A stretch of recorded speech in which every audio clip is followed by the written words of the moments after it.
Hi, and welcome back to Women in Torah.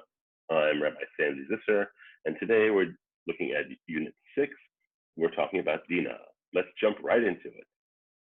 Alrighty, so talking about Dinah today, we're, of course, talking about Leah's daughter that she has, uh, the only daughter that is born to Jacob in our story, that we know of, I should say. So we begin her story back in Breshit Lamed, Pasuk Kaf, in chapter 30, verse 20. And Leah said, God has given me a choice gift. This time my husband will exalt me, and I bore him 6 sons. So she named him Zebulun. So right after Zebulun's birth, we have the next birth, which is in verse 21. Last, she bore him a daughter and named her Dinah. And this is the first moment we hear of Dinah being born. And we have a concept here. It's interesting because we have many women in Torah who have no speaking part. Dinah is one of them, although her action leads to a major incident, which is what we're really focusing on based on what she does and what is done to her, and then the ramifications afterwards. So as far as women in Torah go, unlike Rachel and Leah and Sarah before, and even Eve before, Dinah is the first character that we see who's female, who really has no voice in Torah. And there are several women in the Torah itself that have no voice, but play an important role. So we begin with Dinah here as one of those characters. So 4 chapters after she's born, and we don't actually hear about her for the entire time. Even, in fact, in a very interesting piece when Jacob and his entire family, Rachel, Leah, Bilhah, Zilpah, all the kids, all the possessions, all their servants, run into Esav, and Esav and Jacob reunite. And Esav looks behind Jacob and sees the clan there and says, "Who are these kids?" And what's interesting, if you look back at that text, it mentions sons that he has, and it doesn't mention Dinah. Dinah is not listed as one of the children there. So the question is, how is that possible that that's going on? Like, why is it that she is not listed there? Which is something we can't answer because the text omits her. Now, there are some pieces of commentary, like Rashi. Rashi says that Jacob had hid her because he was afraid that what could happen to her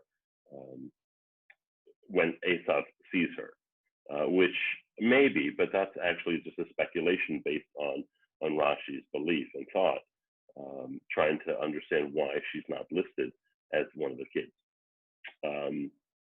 So she's not really part of any story until we get to Breshit Lamed Daled, verse Aleph, which is Genesis 34, verse 1. And Dinah presumably is old enough. She's probably teenage age, probably marriage age in biblical terms. And so Dinah, the daughter who Leah had bore to Jacob, went out to visit the daughters of the land. Now they're in Shechem. They stop off, Jacob and the caravan stop off in Shechem. And what's interesting here is that they just don't say Dinah, right? The Torah doesn't just say Dinah. It says Dinah, the daughter that Leah bore for Jacob. You have to, she's so removed from the story of the family that you have to basically remind the reader who she is, in case you may forget who Dinah is, because Dinah is mentioned once before, 4 chapters before in one pasuk, in a very short one pasuk, as a matter of fact. she has his daughter. They name her Dinah. Let's move forward. So the fact is that the Torah goes to the length of reminding you who she is, right? And so Dinah goes out into Shechem to visit the daughters of the land, and Shechem, the son of Hamor, the Hivite, chief of the country, saw her and took her and laid with her by force. So unfortunately for us, the one time that Dinah is out on her own that we know of, Shechem, the son of Hamor, sees her, basically rapes her. It takes her and lies with her by force. Now, one side note also, yes, the town is called Shechem. The son is also called Shechem. That's just the way it goes. So don't be confused by the town or the person. So Shechem, the son of Hamor, goes and sees Dinah and takes her by force and lays with her and sleeps with her, has sex with her. And then in verse 3 in Gimel, being strongly drawn to Dinah, daughter of Jacob, and in love with the maiden, he spoke to the maiden tenderly. So what you have is this, yes, Shechem forces himself on her, he rapes Dinah, and then falls in love with her and wants to move forward in this relationship. So he turns to his father, Hamor, in Daled, and says, get me this girl as a wife. Now, obviously, this whole situation doesn't sound anywhere like the relationships that Eve has had with Adam, that Sarah has had with Abraham, that Yitzchak has with Rebecca, that Rachel and Leah have had with Jacob.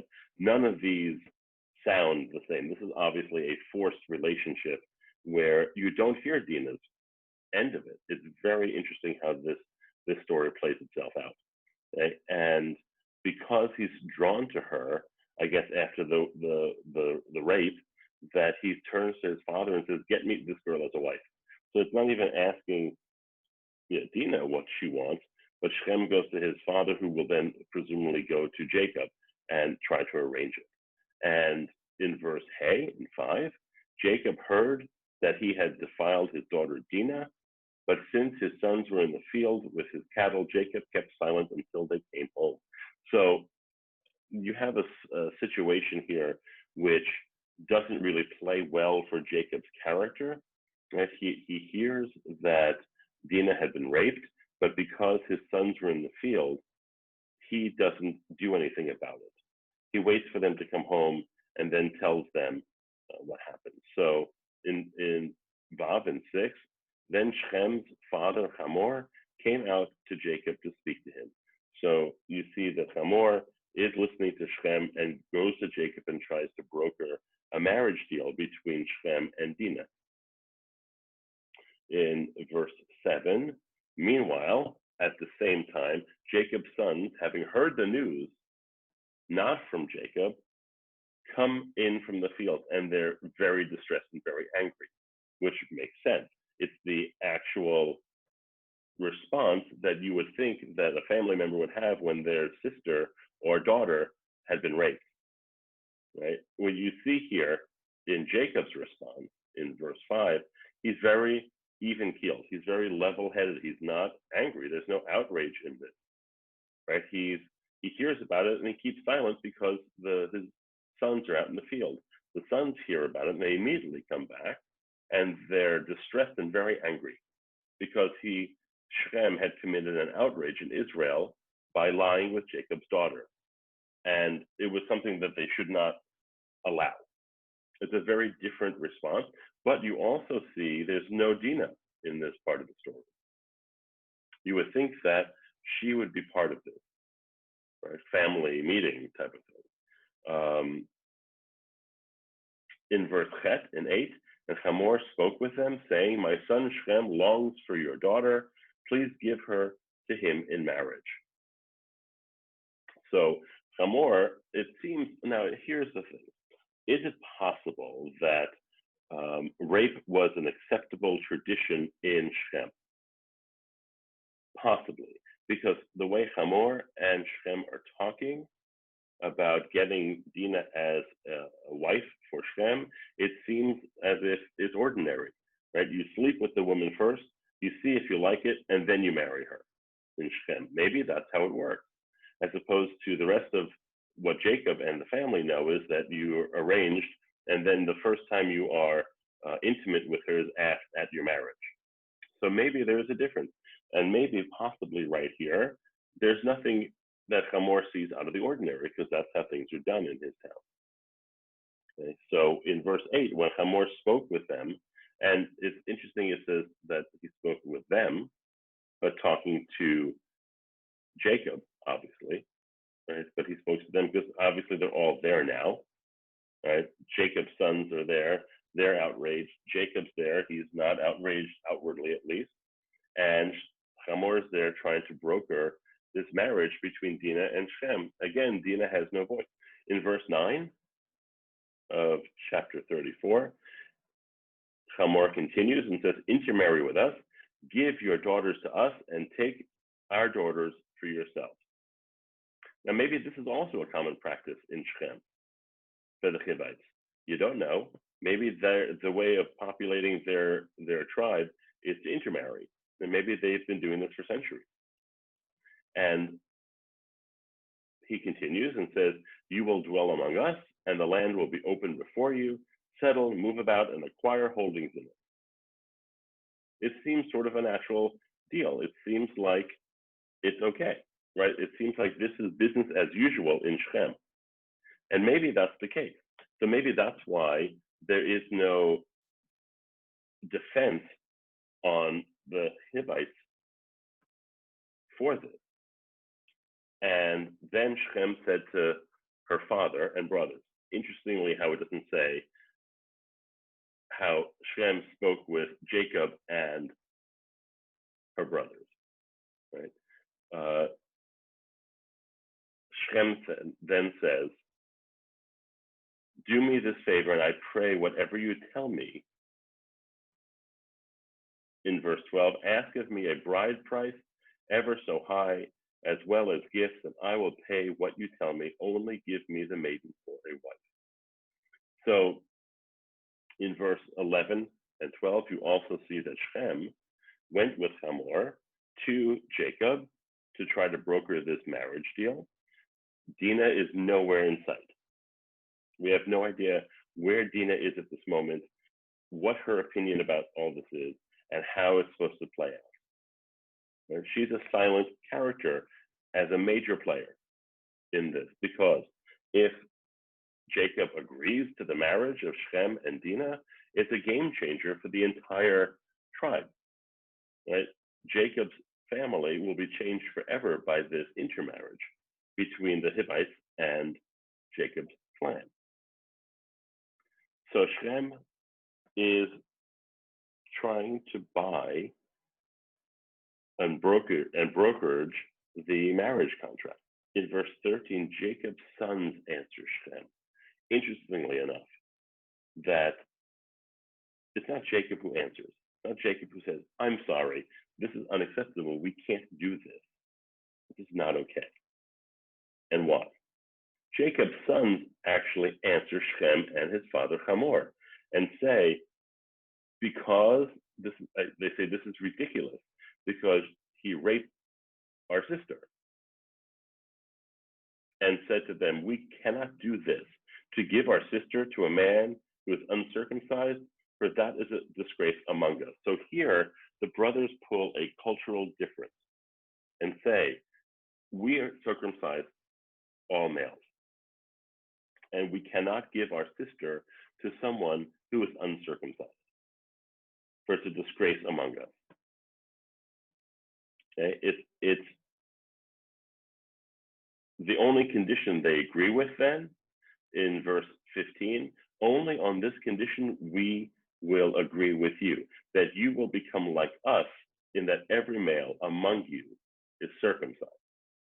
Now you notice that the brothers are giving this concept of how this marriage could go forth, has no words here. Jacob doesn't say anything, and Dinah is still nowhere to be found in this story. So they continue in verse 16. Then, after every male is circumcised, we will give our daughters to you and take your daughters to ourselves, and we will dwell among you and become as your kindred and become one. But, they say in 17, but if you will not listen to us and become circumcised, we will take our daughter and go. Very, very interesting concept here. The brothers are speaking as if Dinah is their daughter and not their sister. And Jacob does not have an answer for Shem and Hamor at this moment about what the plan would be. Obviously, Hamor and Shem want them to integrate into their culture and their country and be part of that. And Jacob has no answer. He's standing there, presumably silent. And the brothers speak up and say, this is ridiculous. We circumcise ourselves. No male can have one of our females who is not circumcised. And they say, if you circumcise every male, we then will merge tribes and the marriage can continue and things will be fine. But it's so interesting how you have this idea that the brothers are acting as the broker for the family. And it's not coming from Jacob, who rightfully has the ability to be the broker. And you have them speaking of Dinah as if they were her parent. It's a very, very interesting plot twist to this. What does that mean for us in terms of how Dinah is seen in the family, what her role is in the family, and how she plays out in the family structure? Do the brothers see her as, well, first off, is she the only daughter that we know of? She is. If we just go by the text, we know that there are the brothers and one daughter. Now, she's also younger than most of the brothers are. So is it possible that they see her as a child to be taken care of? Is it possible that they've noticed, the brothers realize that Jacob is far incapable of taking care of the family? Is it possible that they realize that Jacob is not leadership material and that they have to take charge of situations? So they look at Dinah as if they were the parent. It would be a very interesting family dynamic if that were the actual case.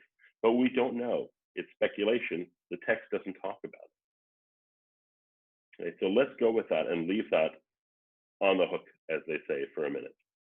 So this is the condition. Circumcise yourselves, all males circumcised, and then we'll go for it. We'll intermarry. It'll be great. We'll live here. You'll join with us, and it's all great.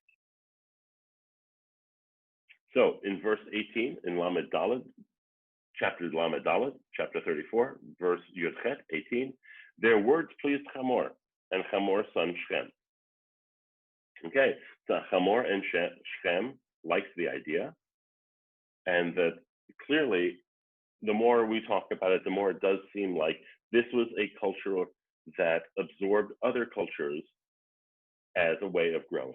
And for them, the circumcision part was worth it to absorb the riches and the people into their culture. So in the next verse, in Yud Tet, and the youth lost no time in doing the thing, for he wanted Jacob's daughter. Now, he was the most respected in his family's house, in his father's house. So Hamor and Shem agree. Shem wastes no time because he wants Jacob's daughter. Again, not mentioning her by name. Jacob's daughter, right? Not mentioning her by name. And Hamor and his son Shem, in verse 20, went to the public place of their town and spoke to their fellow townsmen, saying, these people are our friends. Let them settle in the land and move about in it, for the land is large enough for them. We will take their daughters to ourselves as wives and give our daughters to them. So they're now talking to the rest of the Hivites to figure out how this is going to work. And they then have to obviously tell them the conditions. In verse 22, in Kaf Bet, but only on this condition will the men agree with us to dwell among us and be as one kindred, that all our males become circumcised as they are circumcised. Now, without moving forward in the story, the concept of having everybody agree as a democracy, it would be amazing if that happened. Is it possible that most people had to have the circumcision done under duress? Possible, right? But again, we don't know. So because we see what happens after. And in Kaf Gimel, in 23, their cattle and their substance and all their beasts will be ours if we only agree to their terms so that they will settle among us. So if you notice that it's an economic incentive to be circumcised, to allow that to happen. And in verse 24, all who went out of the gate of his town heeded Hamor and his son Shem, and all the males, all those who went out of the gate of his town were circumcised. So obviously, there you don't see the discussion part of this decree, right? The concept for us is that it's very, again, possible that this was commonplace for the Hivites to accommodate absorbing people into their tribe, into their land, and prospering off of it. It could very well be that they were a economically driven society that saw the profit as the goal. Whatever it took to get there, that's what they did. But they all circumcised themselves. Now, mind you, no Dinah in this, no Jacob in this either, if you've noticed. Right? The brokerage does not happen between the father and the daughter and the husband to be and his family and his father. Right? That's the normal brokerage, right? Where the fathers get together and figure it out. This is the brothers and the father figuring it out, and the bride, Dinah, and the father are silent. It's a very interesting twist here. We move forward. Now the circumcisions happen on the third day. So verse 24, they all get circumcised. On the third day, in verse 25, when they were in pain, meaning the people of Shem, the men of Shem were in pain, Shimon and Levi, two of Jacob's sons, brothers of Dinah, took each his sword, came upon the city unmolested, and slew all the males. Again, looking at the text, why do you have to say certain things? Why do you have to say who Shimon and Levi were? Two of Jacob's sons. We know that. And brothers of Dinah. We know that as well. Because we've been following the story. We know that Jacob's sons, two of them are Shimon and Levi, and we know that Shimon and Levi are two sons of Jacob, and we know that they're the brothers of Dinah. Why does the Torah have to specifically say that here is a very interesting question.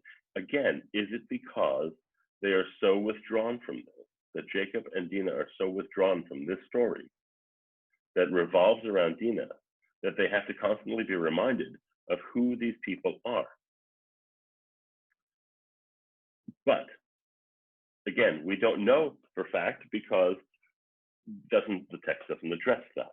So Shimon and Levi go and they kill all the males, because the males, being in pain on the third day, and specifically Shimon and Levi wait for the third day to occur, because in the third day the pain is the greatest after surgery, and that is still true today, right? As a medical fact, that the third day is always the worst for healing.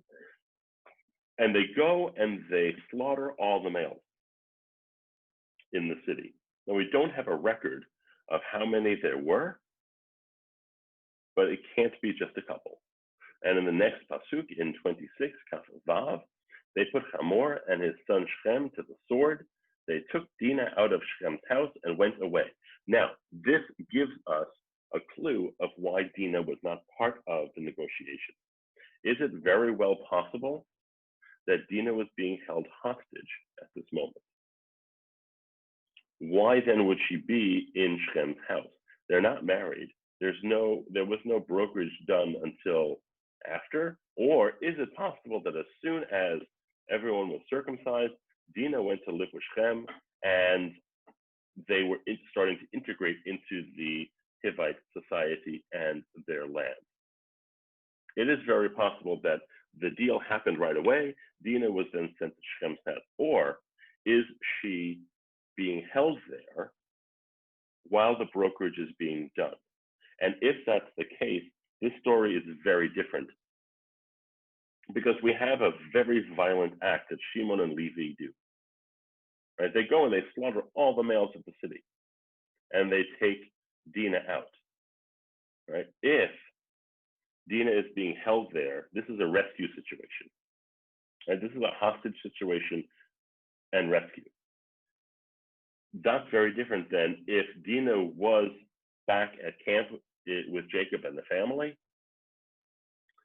The men of Shechem circumcise themselves, and then Dinah is brought over to Shechem's house, and then on the third day of the circumcision, Shimon and Levi go in and wipe out all the males.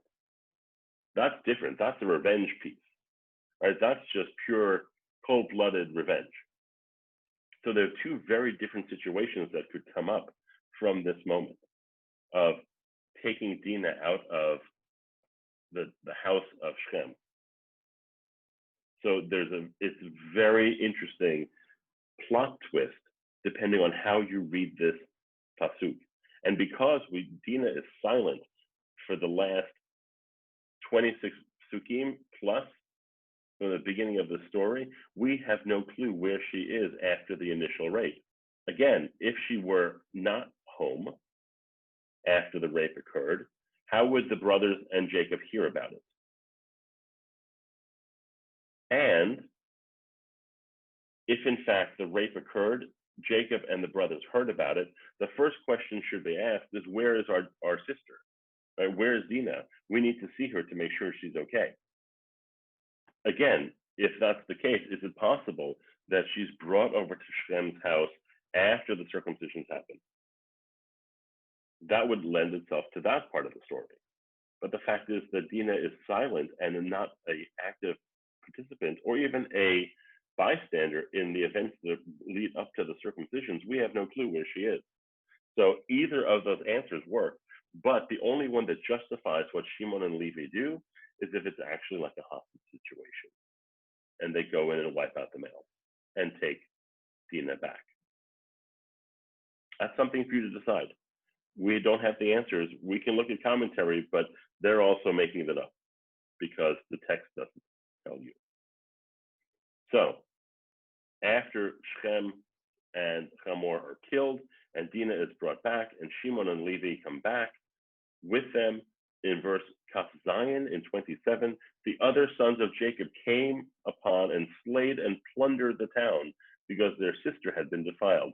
So after Shimon and Levi go in and kill everyone, the other brothers come out and they go and plunder the city. They take all the riches they can carry and bring them back. In verse 28, they seize the flock and the herds and that were inside and outside the town and just collect everything. And in verse 29, you see that all the wealth and all the children, all the wives that were in the houses, they took as captive and booty. So they're taking the women and children from the Hivites as captives. So there's a very, you could justify possibly Shimon and Levi's actions as a revenge of their sister being raped, but then the plundering and the pillaging of the city, that's something different, right? That's something totally different. And at the end of this story, in the next pasuk in Lamed, Jacob says to Shimon and Levi, you have brought trouble on me, making me odious among the inhabitants of the land. The Canaanites and the Perizzites, my men are few in number, so that if they unite against me and attack me, I and my house will be destroyed. So Jacob's response to this, it's about him. It's not about Dinah. It's not about, boys, I get it. It's revenge. This is a horrible thing that was done to your sister. You had to bring back her honor by killing off all these men. I get that. It was wrong. We'll deal with it. I support you. That wasn't Jacob's answer. Jacob's answer wasn't also to stop them before they even did this, because if he's watching this play out, you could understand maybe where this is going to go when he tells them all to circumcise. But he's silent. He says nothing, only until afterwards, where Jacob confronts Shimon and Levi and says, look what you've done to me, right? It's upon me that's the issue. It's not Dinah's rape that's the issue. It's about me. And that's a problem for Jacob. Right? You see, like, there's this lack of caring about Dinah or what else has just transpired. And they say to him, in the ending of this story, Shimon and Levi say, should our sister have been treated like a whore? Like, do you really think that this is what would have happened? Do you think we really could have just let that go? They say. No, we're correct, Jacob. Dad, we're right. It's not about you. Now, the only thing that I can think about here at the end of this story is Dinah, who doesn't have a voice at all in this story. There's never once her side of anything. And the disregard here in verse 30 that Jacob has, well, almost all along in the story for Dinah's welfare, there's no comment to it. Jacob waits for the brothers to come back from the field before he confronts Hamor and Shem about this. By then, it's too late. Right? I only can go back to the first pasuk to possibly have an answer. Right? The pasuk in Lamed Kaf Aleph in chapter 30, verse 21. So, is it possible that when we see that Dinah was Leah's daughter, does the concept of loving Leah less by Jacob impact how his relationship is with Dinah? Because she's a female, because she's a girl. Does she actually remind Jacob of Leah? Does having Dinah in Jacob's life remind him of the heartache and trouble he went through to get to Rachel? And is it possible that Dinah reminds him so much of Leah that he cares little for her? And is that the reason why, after she's raped, that he doesn't take the action he should be taking? And then is it possible that it's only about him because that's all he can think about when he thinks about Dinah? Right? You have brought trouble on me, making me odious among the inhabitants of the land. He doesn't say, you have brought trouble onto us, because now other tribes would look for revenge on what we've done here. Or, you've done a great thing for your sister, but in a bad way for us. None of that has happened here. So is it very possible that Jacob is putting his feelings for Leah onto Dinah, and that's why we never hear from her, why she has no voice, and why this is the actual outcome of the one story she's in? I don't know. I leave that up to you. And what do you think? All right. We'll see you next time. Enjoy.